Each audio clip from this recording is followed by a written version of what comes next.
What's up, people? I'm Shaggy the Opinionated Hippie, and this is part 3 of my reviewing and ranking Frank Zappa's guitar solos within the context of an album. This album being a huge box set that was so big they had to put it on a USB drive and couldn't give me CDs or anything else to listen to it on. Had to make my own. Halloween 77. This is the third show on this 6-show set. 1029, show number 1. Same exact 7 solos that were in the first 2 shows. This is pretty interesting to literally just be reviewing the same 7 solos. And for whatever reason, things I'm imagining in my head, the mood I'm in, things I might have eaten, I don't know. The rankings are looking different each time. Generally, the bottom 3 are the same, the top 3 are the same, and then that 4 is kind of oscillating between things.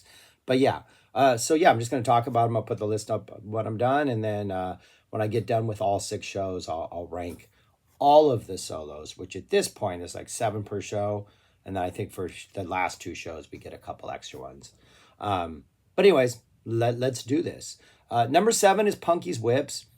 Feels shorter. I think it is shorter than the others by maybe like 45 seconds, close to a minute.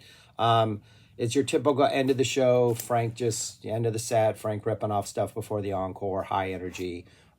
Nice entrance into the solo, some nice, just good, focused energy.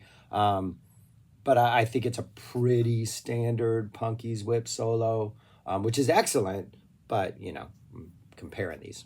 Number 6 would be Muffin Man.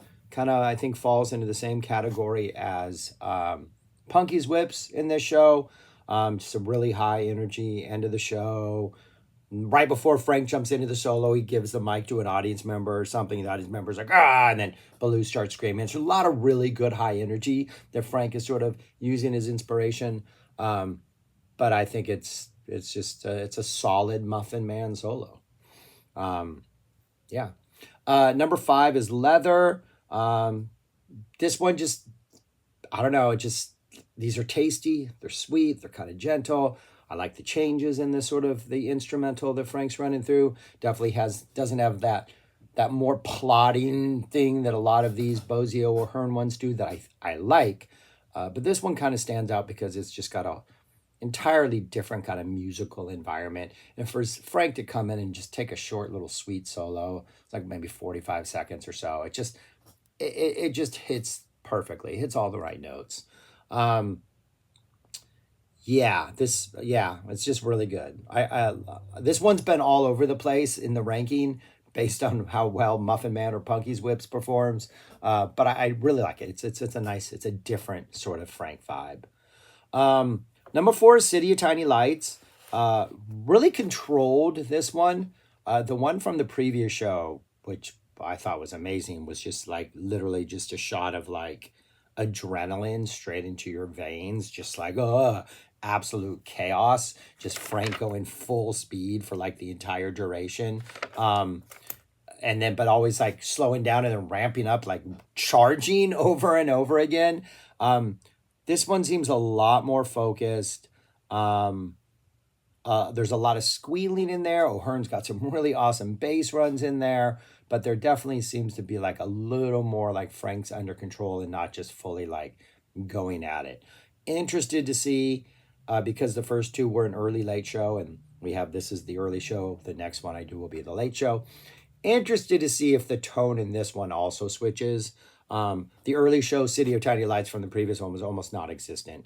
I want to say it was even edited because maybe I think there were mic problems or something, but it's a pretty short outing. And then the late show was just crazy. So interesting to see if there's a difference in this. I like the solo. This is a fantastic solo. I love this focused, just, Frank wastes a lot of notes. Obviously, he just goes crazy, but this one feels just a lot more reined in than that one from the previous show. I like the one from the previous show better. Spoiler alert to the final rankings, but I really also like this one. Number 3, Wild Love. Again, it's variations on the Squirm, variations on Bowling on Sharon. This one seems by far the chillest of them all and the most minimalistic of them all. Frank over and over again kind of brings it back down and brings it low, both in like low, like the low notes, but playing them kind of quietly. There's a moment kind of early on, maybe like a minute and a half into it, where it feels like the rhythm section's trying to bring that Yo Mama lift to the end, that dun dun dun dun dun thing. That this would eventually sort of morph itself into Yo Mama. And Frank just nixes that. Like that he early on when we feel like maybe this is gonna get some early like Frank immediately brings it down and just starts just like on the top of the fret, high low on the low end of the fret, just kind of keeps it low. And then even when he does start going higher, it's just there's a gentleness to it, there's a softness to it. A lot of exploring in this one. This one definitely, a lot of these wild loves, you have that a lot of exploration, but it does feel like you scaffold gradually to some sort of peak before he brings it back down. This one, we don't really get a lot of that just scaffolding energy level. It's almost like an early Dupree's or like what Zoodle Lures was in 76, where it just really is a lot of exploring. And the rhythm section doesn't really provide a lot of lift, only because it's not called for. It's not like they're not doing what they're supposed to. But this one, by far, I think the chillest, maybe most introspective of them all. It's still the Squirm, still some great ideas, some great lines. But definitely in comparing them to the other two, I would say this is the weakest so far. Number 2 is Torture Never Stops. These Tortures in 77, you have this sort of jazzy, light, airy, a lot of like just gentle kind of chords, kind of dancing around little first half. And then usually Frank hits a pedal or an effect and kind of gets a little nastier in the second half, at which point like the O'Hearn Bozio rhythm section kind of locks in and just kind of gets that Torture Never Stops plot going. The transition between the light and the dark on this one, I think it's the best transition. Frank is playing these very sort of like linear lines, like like running these little like licks, and then it's between licks that he goes from like he hits that pedal. So we have like this, so it's like a natural transition. Where a lot of these, it's like, oh, Frank's done with an idea, now he's just going to step on that pedal and start squealing. This one, it feels like, oh, we're doing the exact same thing, but now things got a little more intense. And then once he kind of digs in and drops that heavier sound, O'Hearn and Bozio step up. It gets heavier, it gets plotty, and it gets more like the Torture that I love from Winter 78. Yeah, probably my favorite Torture of the run so far. Maybe close to the one from the previous show, only because that one is a much more distinct two halves, but I think maybe each of the halves slightly stronger. But this one, I think the segue works better. It has more of a natural flow. And my number one solo in this show, it's winning so far in the overall rankings of these 3 shows, is Conehead. I love the vamp. It's not Conehead from You Are What You Is. It's this instrumental that goes do do do do do do, just this same like do do do do do do over and over, and he's just kind of soloing over that. This one is a lot slower, a lot more space, a lot more methodical, a lot more focused, a lot more cohesive than the previous 2, and it's also a lot shorter. But I think Frank almost like figured out what he wanted to do in this vamp, and like this is like more of what I would like your compositional type Frank solos, like something like The Torture Never Stops from Winter 78, which always feels like a singular monologue, or Inca Roads from 79, which feels like a singular monologue. This one has that sort of like, it feels like not just jumping around from idea to idea, but like this more focused, calmer, more purposeful outing.